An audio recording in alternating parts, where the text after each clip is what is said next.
424 জন। ঠিক আছে, আমি ক্লাসটুকু শুরু করে দিচ্ছি।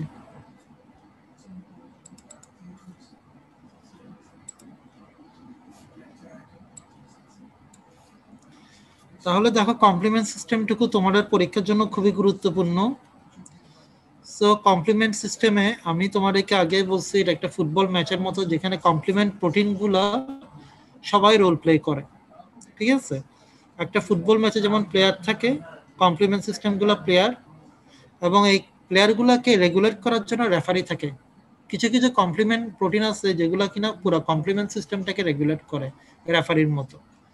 ওকে, সো কমপ্লিমেন্ট সিস্টেমে মূল লক্ষ্য উদ্দেশ্য হচ্ছে মেমব্রেন অ্যাটাক কমপ্লেক্স ফর্মেশন করা। আর এই মেমব্রেন অ্যাটাক কমপ্লেক্সটুকু করে কি, এটা যে কোনো সেলকে ডিস্ট্রয় করার সক্ষমতা আছে।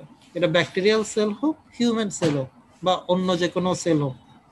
ওকে, সো কমপ্লিমেন্ট সিস্টেমটা, they are protein in nature but acts like enzyme. তারা যদিও প্রোটিন, কিন্তু তাদের ফাংশন এনজাইমের মতো। ওকে, এবং তারা লিভারে তৈরি হয়।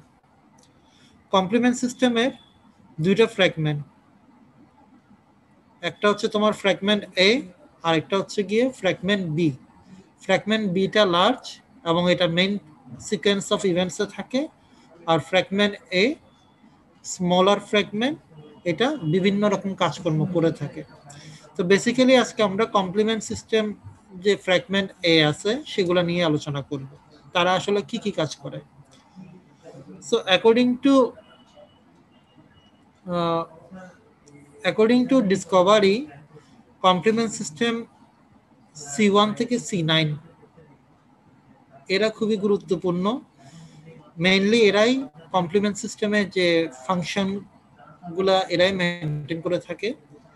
সো কমপ্লিমেন্ট সিস্টেমের অ্যাক্টিভেশনের তিনটা পাথওয়ে আছে। একটা হচ্ছে ক্লাসিক্যাল পাথওয়ে, একটা অল্টারনেট পাথওয়ে, আর একটা হচ্ছে লেকটিন পাথওয়ে। সো ক্লাসিক্যাল পাথওয়েতে তোমরা সবাই জানো যে এটা অ্যান্টিবডি ডিপেন্ডেন্ট, আর বাকি দুইটা অ্যান্টিবডি ইন্ডিপেন্ডেন্ট। ওকে, সো ক্লাসিক্যাল পাথওয়ে যেটা পরীক্ষার জন্য খুবই গুরুত্বপূর্ণ, তার মধ্যে এই C1 থেকে C9 এই 9টা ইম্পর্টেন্ট কম্পোনেন্ট জড়িত। ঠিক আছে, সো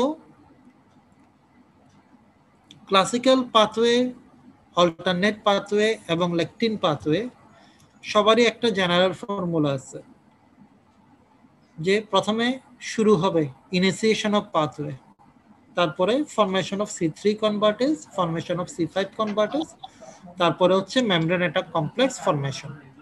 ওকে, সো প্রথমে যেটা, সেটা ছিল ক্লাসিক্যাল পাথওয়ে। ক্লাসিক্যাল পাথওয়ে তোমাদেরকে ভালো করে পড়ানো হয়েছে, এখানে আর নতুন করে কোনো কিছু বলার নাই। যে আলটিমেটলি আমাদের পাথওয়েতে মেমব্রেন অ্যাটাক কমপ্লেক্স ফরমেশন হলো, আর এই মেমব্রেন অ্যাটাক কমপ্লেক্সটা সেলের মধ্যে পোর ফরমেশন করে, আর এই পোর দিয়ে সেলের ভিতরে ওয়াটার এবং আয়নগুলো প্রবেশ করে সেলকে সোয়েলিং করে ফেলে, এবং সেল সোয়েল আপ হয়ে আলটিমেটলি সাইটোলাইসিস হয়ে যায়। তিনোটা পাথওয়ের বেসিক মেকানিজম একই, মেমব্রেন অ্যাটাক কমপ্লেক্স ফরমেশন হতেই হবে। ওকে, সো এই যে আমাদের যে পাথওয়েগুলো আছে, classical pathway, lectin pathway, alternate pathway, এই তিনটা পাথওয়ের মধ্যে সবার আগে অ্যাক্টিভ হয় লেকটিন পাথওয়ে।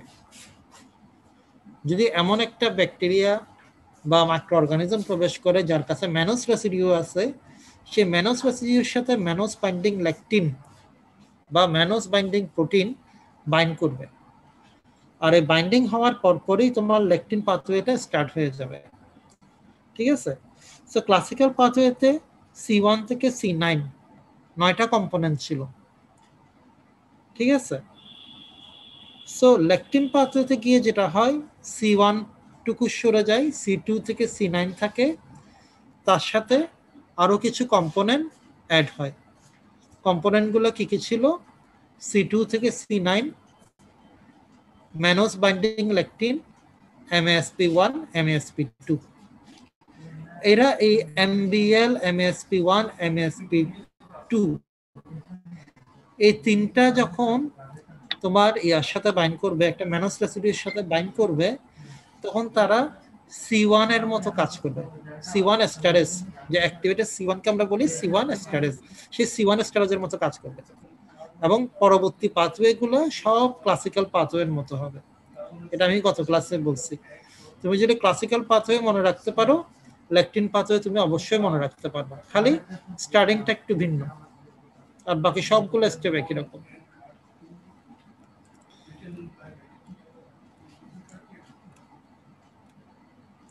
এরপর হচ্ছে অল্টারনেটিভ পাথওয়ে বা অল্টারনেট পাথওয়ে।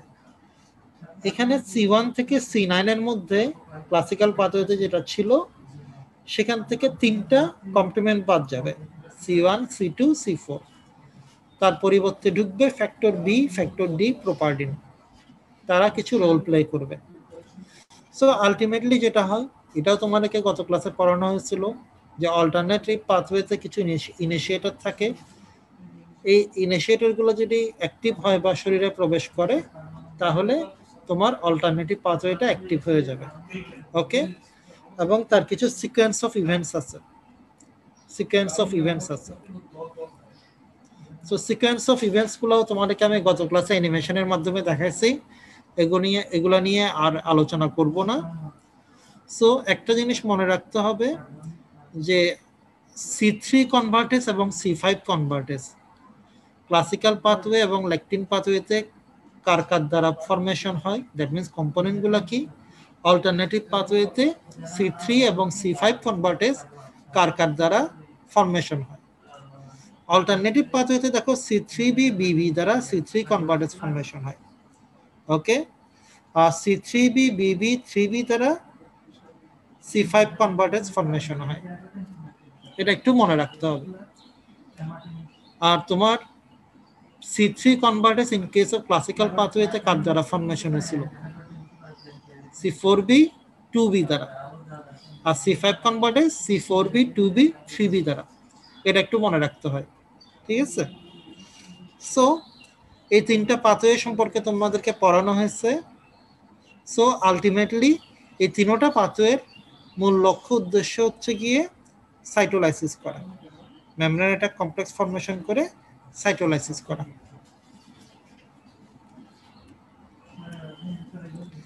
এবার আসো কমপ্লিমেন্টের বায়োলজিক্যাল ইফেক্ট, এটা পরীক্ষায় আসে, ঠিক আছে। বায়োলজিক্যাল ইফেক্টস এর মধ্যে প্রথমে যেটা দেখা যাচ্ছে সেটা হচ্ছে অ্যানাফাইলাটক্সিন, 2 নম্বর হচ্ছে opsonisation, 3 number chemotaxis, 4 number সাইটোলাইসিস, 5 number enhancement of antibody production. এই 5টা পয়েন্ট তোমাদেরকে খুব ভালো করে মনে রাখতে হবে, পরীক্ষাটা জিজ্ঞেস করে। সো অ্যানাফাইলাটক্সিন এটা আসলে কি জিনিস? দেখো আমাদের যেগুলো এ ছিল, এখানে বায়োলজিক্যাল ইফেক্টের মধ্যে মেইনলি এ স্মলার ফ্র্যাগমেন্টের রোল নিয়ে আলোচনা হবে। তার মধ্যে একটা C3b আছে, সেটা নিয়েও আলোচনা হবে।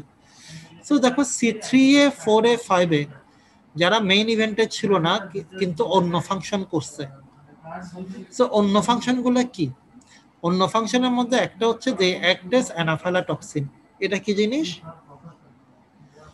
C3A 4A 5A causes degranulation of muscle and causes release of histamine that leads to increased vascular permeability and bronchoconstriction. C3A 4A 5A এই একটা রোল আছে, তারা কি করে ভাস্কুলার পারমিয়াবিলিটিটুকু বাড়ায় দেয় এবং ব্রঙ্কোকনস্ট্রিকশন করে, ঠিক আছে। সো এটা একদিক দিয়ে কিন্তু একটু হার্মফুল এই কারণে, ভাস্কুলার পারমিয়াবিলিটি বেড়ে যাওয়া মানে হচ্ছে গিয়ে তোমার ব্লাড ভেসেল থেকে ফ্লুইড অংশটুকু বের হয়ে যাওয়া, তাহলে ব্লাড প্রেশার কমে যাবে। তাহলে এন্ড অর্গান যেগুলো আছে ব্রেন, কিডনি, সেগুলোতে ব্লাড সার্কুলেশনটা হ্যাম্পার হবে। আরেকটা হচ্ছে ব্রঙ্কোকনস্ট্রিকশন। এই ব্রঙ্কোকনস্ট্রিকশনের কারণে শ্বাসকষ্ট দেখা যাবে। ব্রঙ্কোকনস্ট্রিকশন, দেখো শ্বাসকষ্ট দেখা যাবে। ওকে, আর ইনক্রিজ ভাস্কুলার পারমিয়াবিলিটির কারণে ব্লাড প্রেশারটুকু কমে যাবে এবং পেশেন্ট কিন্তু আনকনশিয়াস হয়ে যায়, কমাতে চলে যায়, এরকমও দেখা যায়। ওকে, সো এই যে C3A 4A 5A তারা মাসেলকে ডিগ্রেনুলেশন করে এবং মাসেল থেকে হিস্টামিন রিলিজ হয়, আর এই হিস্টামিন রিলিজের কারণে কিন্তু এই বিভিন্ন রকম সমস্যাগুলো দেখা যায়। ওকে, সো একটা জিনিস তোমাদেরকে আবার মনে করায় দিই যে বেসোফিল এবং মাস্ট সেল তাদের অরিজিন দেখো একই জায়গা থেকে তাদের অরিজিন, দে আর কাজিন। বেসোফিলের কাছেও হিস্টামিন থাকে, মাস্ট সেলের কাছেও হিস্টামিন থাকে। ওকে, এবার আসো অপসনাইজেশন। অপসনাইজেশন কথাটার মানে কি? অপসনাইজেশন করে C3B। অপসনাইজেশন কথাটার মানে হচ্ছে প্রিপারেশন অফ ইটিং। আমরা চকলেট খেতে সবাই পছন্দ করি। কোনো বিস্কিট দ্বারা যদি বিস্কিটকে যদি চকলেট দ্বারা আবৃত করা হয়, ওই চকলেট খেতে বাচ্চারা খুব পছন্দ করে। এটা অনেকটা সেরকম।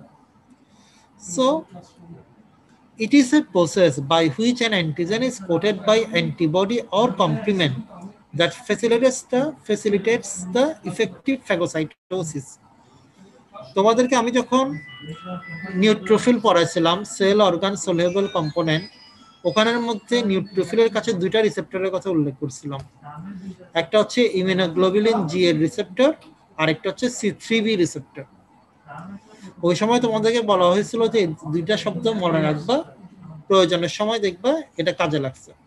ঠিক আছে, তাহলে ইমিউনোগ্লোবুলিন জি রিসেপ্টর থাকে নিউট্রোফিলের কাছে এবং C3B রিসেপ্টর থাকে।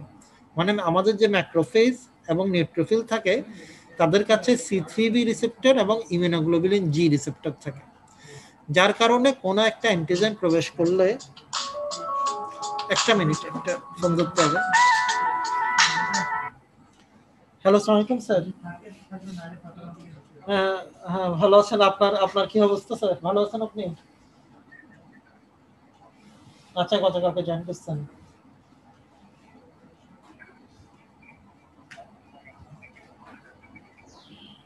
আচ্ছা, আচ্ছা, আচ্ছা, তাহলে ফেস মিটিং এর এটা তো লাগবে।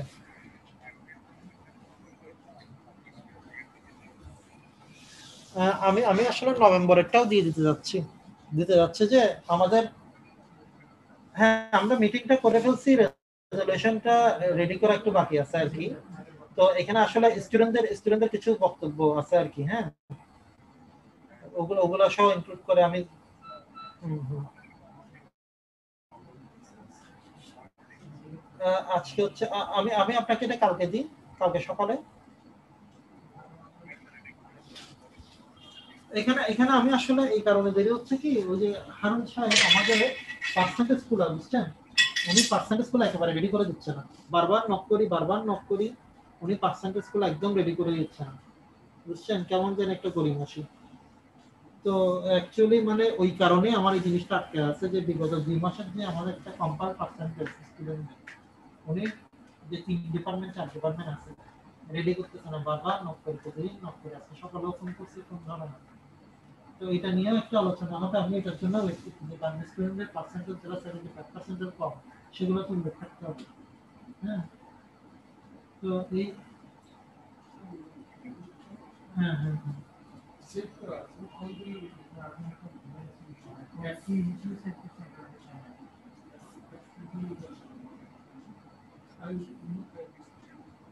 আচ্ছা,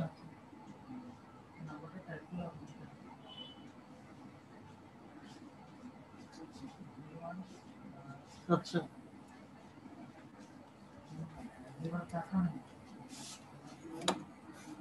হ্যাঁ,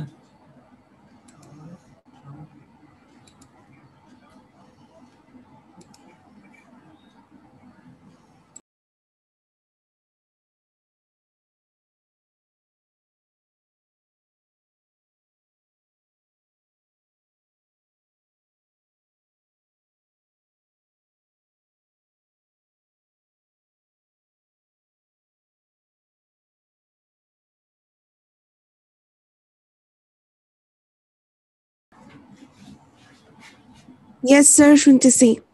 আচ্ছা, তাহলে এই যে অপসোনাইজেশন এন্ড ফ্যাগোসাইটোসিস, হ্যাঁ, তাহলে একটার সাথে আরেকটা লিঙ্ক আপ আছে। ফ্যাগোসাইটিক সেলের কাছে, দ্যাট মিনস নিউট্রোফিল এবং ম্যাক্রোফেজের কাছে দুইটা রিসেপ্টর থাকে, receptor for immunoglobulin G and receptor for C3B। Okay, আর ইমিউনোগ্লোবুলিন জি এবং C3B দুইটা কিন্তু অপসোনিন, মানে তারা অপসোনাইজেশনের জন্য হেল্প করে। ঠিক আছে, তারা কি করে যে কোনো ফরেন বডিকে একদম টোটালি কোটেড করে ফেলে, চকলেটের মতো কোটেড করে ফেলে, আর ওই কোটেড C3b কোটেড বা ইমিউনোগ্লোবুলিন জি কোটেড ওই ফরেন বডিটাকে আমাদের ফ্যাগোসাইটিক সেলগুলো খুব ইজিলি ফ্যাগোসাইটোসিস করতে পারে। ঠিক আছে, সো তোমাদের এই দুইটা পয়েন্ট মনে রাখতে হবে যে C3b এবং ইমিউনোগ্লোবুলিন জি অ্যাক্ট অ্যাজ অপসোনিন বা তারা অপসোনাইজেশনে হেল্প করে। ঠিক আছে, আচ্ছা তাহলে দেখো এই একটা নিউট্রোফিল, তার কাছে ইমিউনোগ্লোবুলিন জি রিসেপ্টর থাকে এবং C3b রিসেপ্টর থাকে। এবার আসো কেমোট্যাক্সিস। কেমোট্যাক্সিস কি জিনিস এটা তোমরা কেমিস্ট্রিতে পড়ছো, কেউ কি বলতে পারবা কেমোট্যাক্সিস কি জিনিস? স্টিমুলেশনের দিকে স্যার কোন কিছু কেমিক্যাল ম্যাটেরিয়ালস এর ট্রান্সপোর্ট হওয়াটা কেমোট্যাক্সিস। ট্রান্সপোর্ট হওয়াটা, ধাবিত হওয়া। ঠিক আছে, so unidirectional locomotion along a chemical gradient in the direction of increasing concentration of chemotactic agent। একটা কেমোট্যাকটিক এজেন্ট থাকবে, ওই কেমোট্যাকটিক এজেন্টটাকে ফলো করে করে আরেকটা আরেকটা সেল বলো বা যে কোনো কম্পোনেন্ট বলো সেদিকে যাবে, অনুসরণ করবে, সোজা কথা। সো কেমোট্যাক্সিস কে করায়? C5a C567 complex. ঠিক আছে, এরা কেমোট্যাক্সিস হিসাবে কাজ করে। দ্যাট মিনস তারা যেখানে থাকবে সেখানে আমাদের নিউট্রোফিল গুলা গিয়ে জমা হবে। ওকে, তাহলে একটা ব্যাকটেরিয়া প্রবেশ করলো, তার সারফেসের মধ্যে বিভিন্ন কমপ্লিমেন্ট জমা হচ্ছে, এখানের মধ্যে C5 থাকে। ঠিক আছে, সো এই C5 এবং 6-7 এরা যখন অ্যাড হয় তখন তারা একটা অ্যাট্রাক্টিন হিসেবে কাজ করে, কেমো অ্যাট্রাক্টিন হিসেবে কাজ করে, এবং ওখানে কিন্তু আমাদের নিউট্রোফিল গুলো চলে যায়। ঠিক আছে, সো আমার chemotaxis C5a and C567 complex attract neutrophil. They attract neutrophil. ঠিক আছে, so they act as chemotaxis. এটা কিন্তু পরীক্ষা জিজ্ঞেস করে কেমোট্যাক্সিস কারা করে, অপসোনাইজেশন কারা করে, কারা অ্যানাফাইলাটক্সিন হিসেবে কাজ করে। ঠিক আছে, জাস্ট ছোট ছোট পয়েন্টগুলো মনে রাখতে হবে। এরপর আসে সাইটোলাইসিস। আসলে আমাদের মেমব্রেন একটা কমপ্লেক্স ফর্মেশন করা এবং আলটিমেটলি কমপ্লিমেন্ট সিস্টেমের মূল লক্ষ্য উদ্দেশ্য হচ্ছে সাইটোলাইসিস। তাহলে সাইটোলাইসিস কিভাবে হয়? একই কথা, membrane attack complex makes pouring the target cell membrane, thereby allow the free passage of ion and water into the cell, leading to cell swelling, lysis and death. তাহলে যেটা বললাম, পোর ফর্মেশন হবে, ওয়াটার এবং আয়নগুলো প্রবেশ করবে, সেল সোয়েলিং হবে, এবং sell swelling এর পরে সেলটা লাইসিস হয়ে যাবে। এই কোশ্চেনটা কিন্তু সবাইকে জিজ্ঞেস করবে। ঠিক আছে, এটা সবাই যেন পারে, এভাবেই প্রিপারেশন নেবা। আর একটা হচ্ছে এনহ্যান্সমেন্ট অফ অ্যান্টিবডি প্রোডাকশন। এর জাস্ট হেডলাইনটুকু মনে রাখলেই হবে। C3b অ্যান্টিবডি প্রোডাকশনটাকে বাড়ায় দেয়। ঠিক আছে, এই পয়েন্টটুকু মনে রাখলে হবে, আর বেশি কিছু মনে রাখার দরকার নেই। সো আমাদের যে 5টা বায়োলজিক্যাল ফাংশন ছিল, এই 5টা বায়োলজিক্যাল ফাংশনের পিছনে কোন কোন কমপ্লিমেন্টগুলো দায়ী? অ্যানাফাইলাটক্সিন করে C3a 4a 5a, কেমোট্যাক্সিস করে C5 আর C567 কমপ্লেক্স। ঠিক আছে, তারপর অপসোনাইজেশন করবে C3b। ওকে, C3b আবার অ্যান্টিবডি প্রোডাকশনটুকু বাড়ায় দেয়। সো এই পয়েন্টগুলো তোমাদেরকে একটু ভালো করে মনে রাখতে হবে। এবার আসো, আমি তোমাদেরকে আগে বলছি যে কমপ্লিমেন্ট সিস্টেমটা একটা ফুটবল ম্যাচের মতো, যেখানে প্লেয়ার ইনভলভ থাকে এবং প্লেয়ারকে কন্ট্রোল করার জন্য কিছু রেফারি থাকে। রেফারিগুলোও কিন্তু complement protein. Okay, so several inbuilt control mechanism regulate the complement cascade at different step. কমপ্লিমেন্টের যে খেলাটা চলতেছে এটা একটা ইনফ্লামেটরি প্রক্রিয়া। ঠিক আছে, তোমরা দেখো এখানে নিউট্রোফিল অ্যাড হচ্ছে, ফেগোসাইটোসিস হচ্ছে, হ্যাঁ, অনেক কিছু হচ্ছে। সো এটা একটা ইনফ্লামেটরি কন্ডিশন। এই ইনফ্লামেটরি কন্ডিশনটাকে অবশ্যই কন্ট্রোল করতে হবে। সো কন্ট্রোল করার জন্য কিছু কমপ্লিমেন্ট প্রোটিন আছে। সেই প্রোটিনগুলো হচ্ছে C1 inhibitor, factor I, factor H, properdin এবং ডিকে অ্যাক্সিলারেটিং ফ্যাক্টর। এই দেখো প্রোপারডিনের নাম তোমরা কিন্তু অল্টারনেটিভ পাথওয়েতে শুনছো, এটা কিন্তু রেগুলেটর হিসাবেও কাজ করে। So C1 inhibitor, factor I, H, properdin এবং DAF, ডিকে অ্যাক্সিলারেটিং ফ্যাক্টর, এই পাঁচটা রেগুলেটর মিলে তোমার কমপ্লিমেন্ট সিস্টেমের ইনফ্লামেশনটাকে কন্ট্রোল করে। ঠিক আছে, সো এই নামগুলো তোমাদেরকে মনে রাখলেই হবে, ভিতরে কিছু লাগবে না, জাস্ট এই পাঁচটা নাম মনে রাখবা। Regulation of complement system.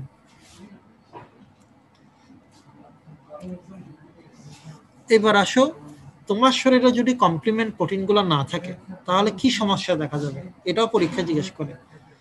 এটা ইননেট ইমিউনিটির কম্পোনেন্ট। তোমার ব্লাডের মধ্যে ইনঅ্যাক্টিভ ফর্মে কমপ্লিমেন্ট প্রোটিনগুলো ঘোরাঘুরি করবে।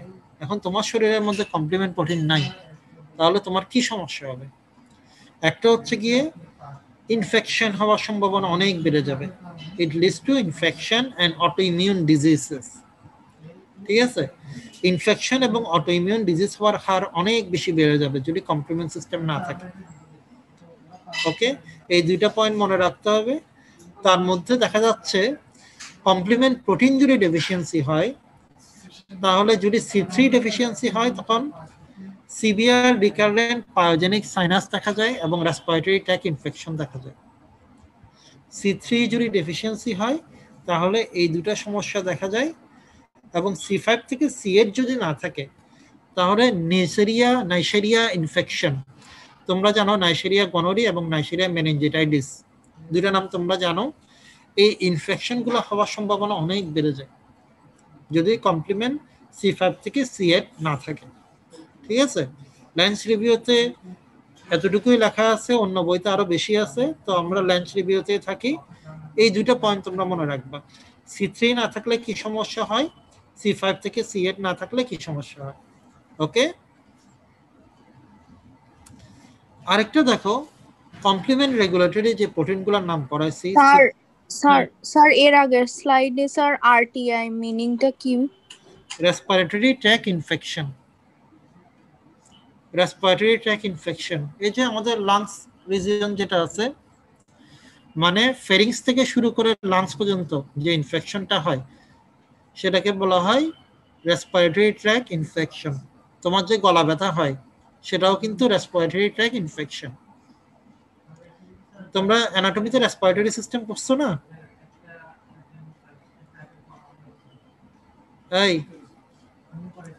অ্যানাটমিতে রেসপিরেটরি সিস্টেম পড়ছো না? ল্যারিংস, ল্যারিঙ্গোফেরিংস, ওগুলো পড়ছো না? সেটাই আর কি, ল্যারিঞ্জিয়াল ইনফেকশন, ল্যারিঙ্গোফেরিক্স ইনফেকশন, ট্রাকিয়াতে ইনফেকশন, লাংস ইনফেকশন, ওই যে ট্র্যাকটা আছে ওখানকার ইনফেকশনটাকে বলা হয় রেসপিরেটরি ট্র্যাক্ট ইনফেকশন। ওকে, এবার দেখো আমাদের কমপ্লিমেন্টকে যে কন্ট্রোল করার জন্য যেসব প্রোটিন ছিল, ওই প্রোটিনগুলো যদি ডেফিসিয়েন্সি হয় তাহলে কি সমস্যা হয়, এটা একটু যারা অন্যগুলো ভালো পারবে তাদেরকে জিজ্ঞেস করা হয়। ঠিক আছে, আমরা জানতাম যে রেগুলেশন করার জন্য প্রথমে যে নামটা আসছে C1 এস্টারেস ইনহিবিটর বা C1 ইনহিবিটর। ঠিক আছে, আরেকটা নাম তোমরা বলছো ডিকে অ্যাক্সিলারেটিং ফ্যাক্টর। বইতে এই দুটা নিয়ে আলোচনা হয়েছে, জাস্ট এই দুইটা না থাকলে কি সমস্যা হয় সেটাই তোমাদেরকে আমি শো করতেছি। যদি C1 এস্টারেস ইনহিবিটর না থাকে তাহলে বডিতে এনজিও এডিমা দেখা যাবে। এনজিও এডিমা কি জিনিস সেটা আমি তোমাদেরকে ছবি দেখাচ্ছি। আর ডিকে অ্যাক্সিলারেটিং ফ্যাক্টর না থাকলে paroxysmal nocturnal hemoglobinuria, paroxysmal nocturnal hemoglobinuria, এই টার্মটুকু আমি তোমাদেরকে এখন বুঝিয়ে দিচ্ছি। প্রথমে আসো এনজিওএডেমা। এটা হচ্ছে angioedema, edema around the lip region.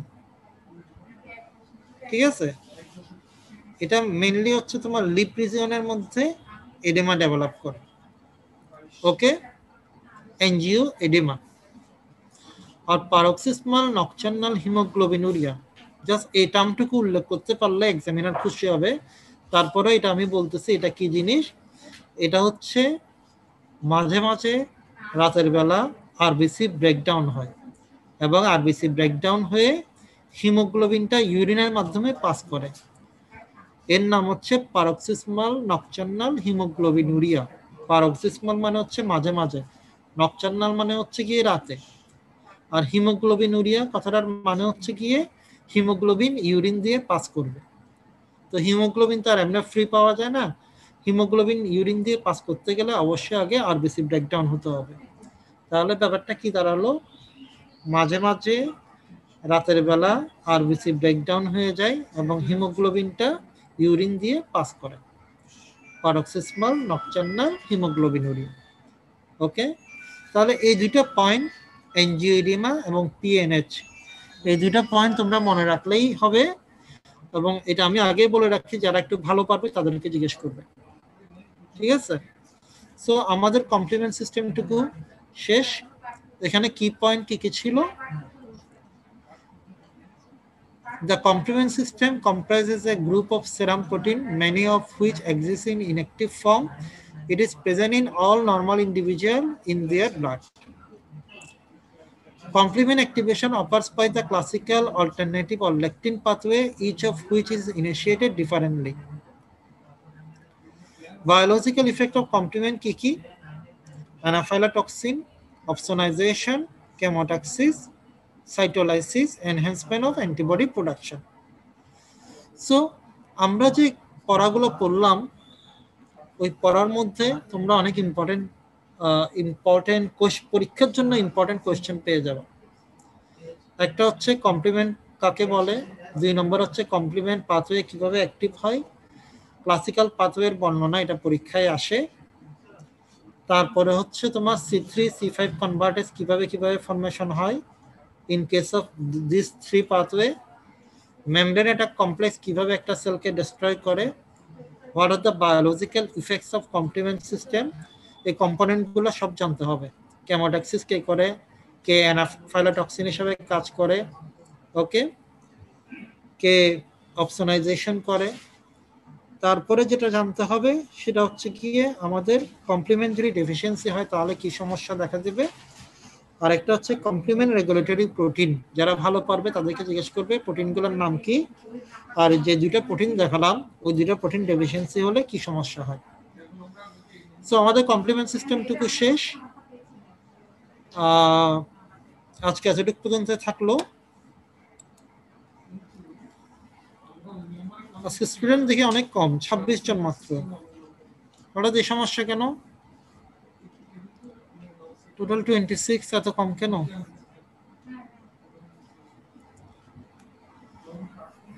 পরশুদিন কিন্তু আমাদের এখানে একাডেমিক কোর্স কমিটির মিটিং হবে, যেখানে প্রিন্সিপাল স্যার সহ আরো অনেকে থাকবেন। ওখানে কিন্তু তোমাদের 2 মাসের পার্সেন্টেজ, ঠিক আছে, এটা 3 মাস অন্তর এই মিটিংটা হয়, তো বিগত 2 মাসের পার্সেন্টেজ নিয়ে কিন্তু ওখানে আলোচনা হবে। এটা আসলে আমি শো করব যে বিগত 2 মাসে কাদের পার্সেন্টেজ কম ছিল, ঠিক আছে? সো ক্লাসগুলো তোমরা এই যে গ্যাপ দিচ্ছে, এই গ্যাপ দেওয়াটা আসলে ঠিক হচ্ছে না, কারণ এগুলো তো রেকর্ডেড। এমন তো না যে আমরা ক্যারি অন সিস্টেমে ক্লাস নিলাম এগুলো আবার মুছে ফেলবো, তা তো না, এগুলো রেকর্ড হিসেবে থাকবে, ঠিক আছে? সো নিয়মিত ক্লাস করার চেষ্টা করবে, ক্লাস যে কয়দিন হয় নিয়মিত ক্লাস করার চেষ্টা করবা। আর আমাদের এসএসসি মিটিং এ সম্ভবত তোমাদের সম্পর্কে নিশ্চয় প্রিন্সিপাল স্যাররা বক্তব্য প্রদান করবেন, আর তোমাদের যে কথাগুলো ছিল সেগুলো আমি ওখানে উপস্থাপন প্রেজেন্ট স্যার।